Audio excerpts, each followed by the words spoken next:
So the first force we're going to talk about is universal gravitational force. It's Newton's um, really big push towards a new kind of understanding of the universe. Uh, the universal gravitation says, and by definition, the word universal gravitation was able to combine what we know happens on Earth to what we understand happens in the universe. Normally, before Newton's time, we believed that the force of gravity that we experience on the Earth was entirely different to the same force of gravity that we experience in the universe. The interaction between the Earth and the Sun was believed to be a completely different force than the interaction of a ball near the surface of the Earth. So, it wasn't until Newton coming up with this idea of universal gravity, and that's why it has in its title universal gravity, did we start saying, hey, look, those forces are actually the same thing. They're an interaction between two massive objects, and those massive objects produce this force of gravity, if you will. So from there, we start, like I said, getting more of an understanding towards how the universe works. I'm going to go ahead and write up the equation.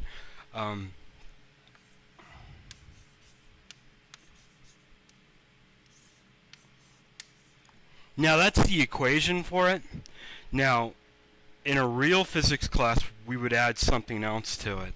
We would add this. Now, you guys already know from, hopefully you remember your component forms, and that this is just telling me that this is in the direction of r. Okay? And because it's in the direction of r, there's actually going to be a negative sign in front of this term. Cool? And let me explain why. So if I've got two massive objects.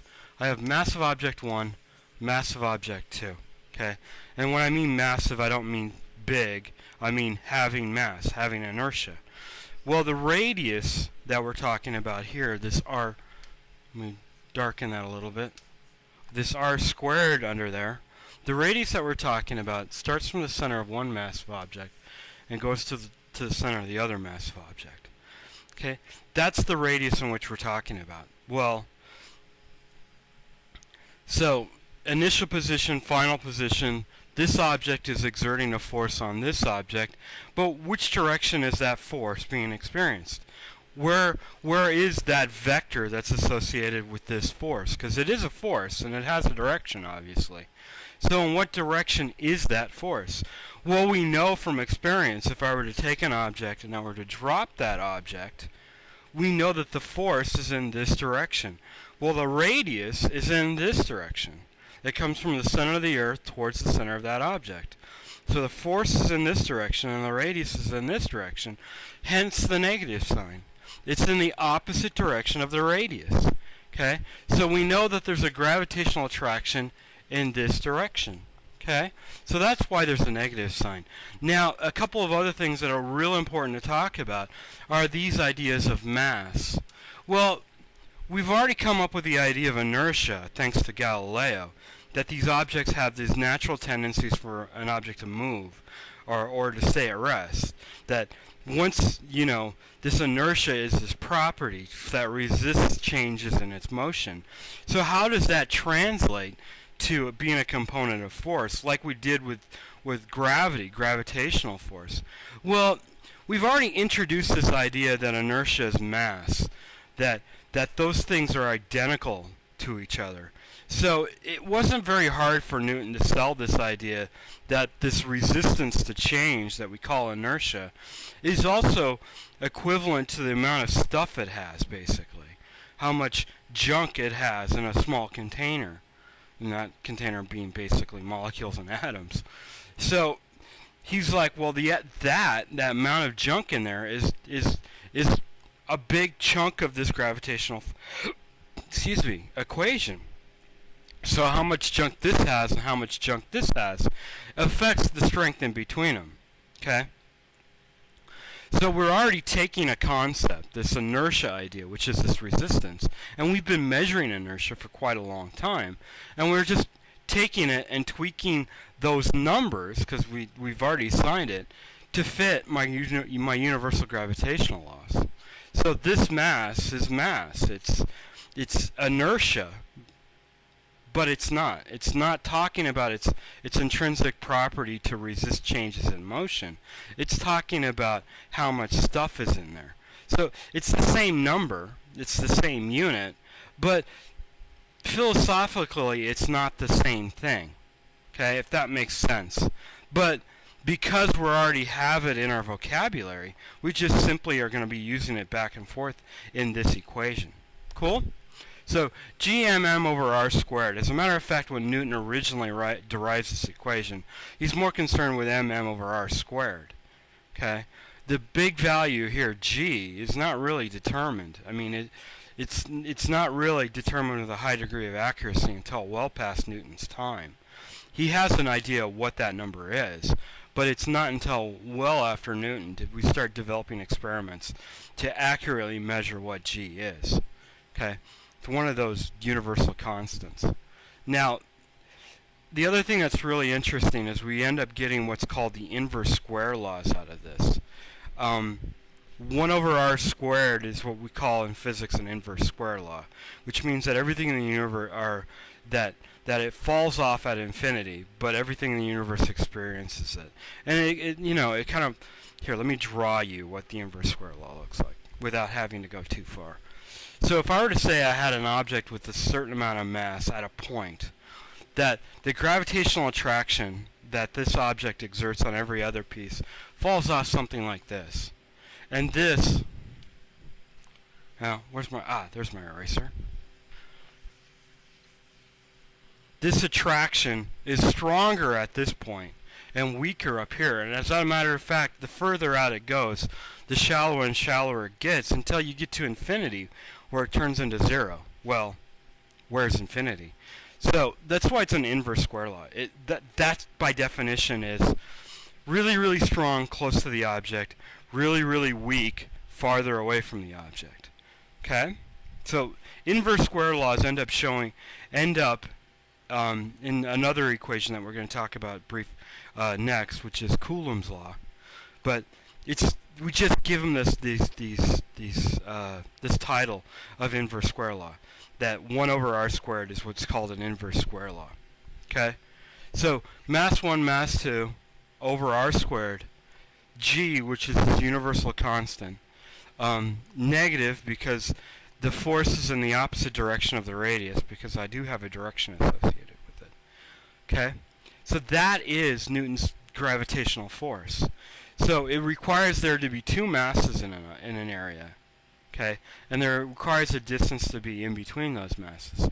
Now the really cool thing about it is Newton's like, well, we can determine some of these things. We can determine the value of big G by experiments that have already been performed.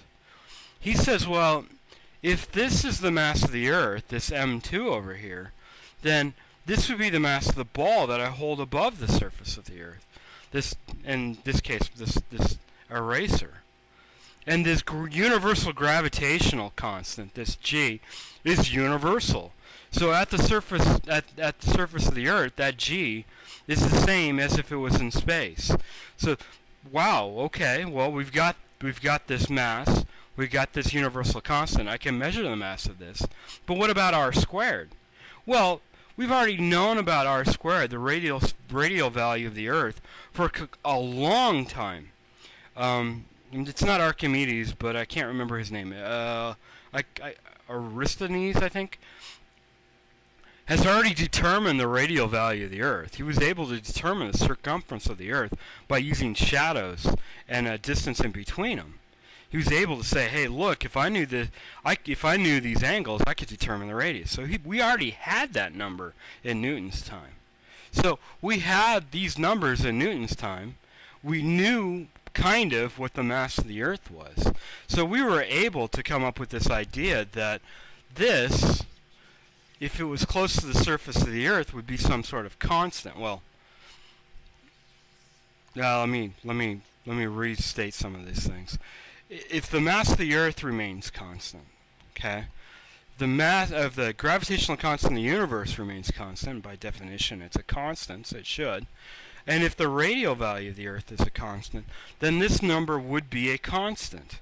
And if it's a force, what are the units of all of this? I'm circling g, m, o, and r squared.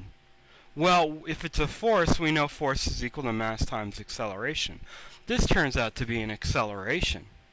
So ma, okay, that's equal to a force. But when we're talking about gravity near the surface of the Earth, on the planet Earth, what acceleration are we talking about?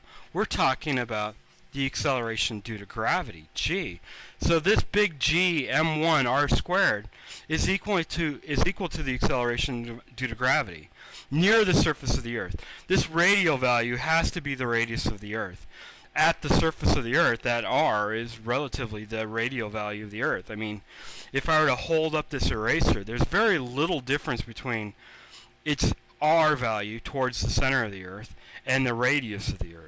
It's only until we get in higher and higher orbits that we experience a different r value. And as a matter of fact, we know that. I'm here in Denver, where the acceleration due to gravity here is about 9.801, I do believe. And if you went to the sea level, like Florida or South Carolina, you're looking at the acceleration due to gravity to be 9.81. And the reason that is because I am slightly further away from the center of the Earth, so my acceleration is slightly smaller. But 9.8, 9.8, I mean, they're almost identical. It's not until you get some serious altitude, like up in the space shuttle, where the acceleration due to gravity is something significantly different. And it's not 0. It's about, what, I think it's almost 8.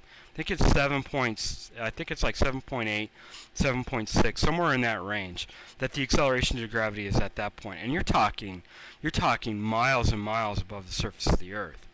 So it's not until you get some real significant difference from where you are compared to the radius of the Earth do you experience a slight change in that acceleration. So we can determine g. We have determined g historically. I mean, Galileo had determined g, not very accurately, but he still did it. So from this value of g, we were actually able to determine this universal constant. And then a few experiments come along later that was like, all right, we can do a better job of determining g. So that happens later in history. So this is an introduction of Newton's universal gravitational forces. I'm going to talk about what actually these mean. Some of these are things. What is that all about? And then we're going to talk about Coulomb's law.